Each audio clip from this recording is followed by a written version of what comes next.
So the Olympics are about more than sports and athletic competition. It's a celebration of humanity, right? And of culture, which makes these upcoming Summer Games in Paris extra fun because, let's be honest, women have a romanticized what? Fascination with the French way of life. We want to dress like a French woman. We want to eat like a French woman. We want to stroll the cobblestone streets with a beret on our head and a croissant in our hand. Well, sadly, we can't all fly to France, but over the next couple of weeks, we'll be exploring ways we can capture a small taste of that alluring lifestyle here at home. We're compiling the Studio 5 Paris Playbook, and we've assembled a fabulous team of women who know the French ways to help inspire us. Jenna Flood is going to start off this series. She's a French teacher at Oak Canyon Junior High School in Lindon. I want to say bonjour, but I'm too intimidated. I'm too intimidated. No, you got it. You did great. I don't know.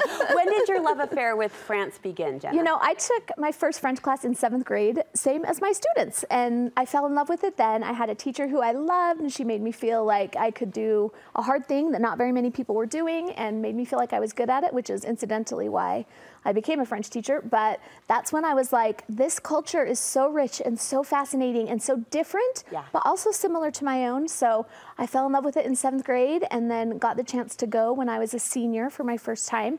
So that was what, like 1993? And you loved it. And I loved it. Your husband teaches French too. Yes, he's a professor of French literature at BYU. So your kids are just ingrained. Our kids have done French immersion, and we go often to France, and we've lived there several times with them, and we love it.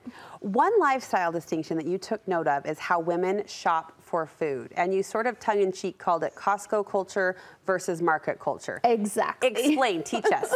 So in America, we typically have big pantries. Yes. And we have the fridge that's enormous, American style with the freezer, and some of us even have fridges and freezers out in the garage. And Guilty. So we have, right? And we have generous sized pantries, so we have all of this space to put stuff.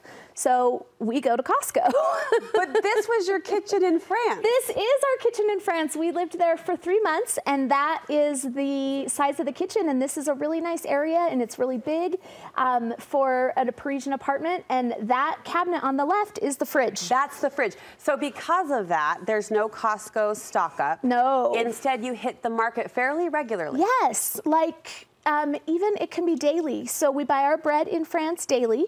So on the way home from work, the idea is you stop at your local boulangerie and you pick up your baguette, and then that's the bread that you have for dinner that night. And then also a stop you would make is at a local farmer's market or a farmer's fruit and vegetable stand, and you just look at the offering, you see what's beautiful, what's fresh, what looks delicious, and that's what you grab for dinner that night. That sounds so romantic. Doesn't it? And also I like the charge or the challenge, like this is my task for the day, dinner for the day. Yep. So I mentioned not all of us can fly to France and hit the market. Right. What is it called? You called it something fancy. The marché. Yeah, thank you.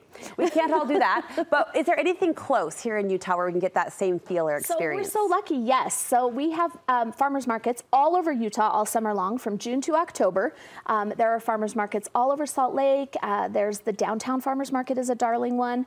My favorite are the Sunset farmers markets in Utah County and Draper.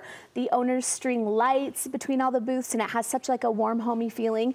The farmers are amazing, and you can just look at what's fresh, grab something, take it home, mix it with the staples you have in your pantry, and voila, French culture at home. French grocery shopping, maybe some French cooking as well. Thanks for inspiring us. You're welcome. I don't know if I'm brave enough to wear a beret to the market. No, but you can always grab your baguette, and then you'll feel half Frenchy. All right, Jenna, thank you for kicking off this Paris Playbook series for us. We'll be sampling the culture and figuring out how we can get a taste of it here at home over the next couple weeks.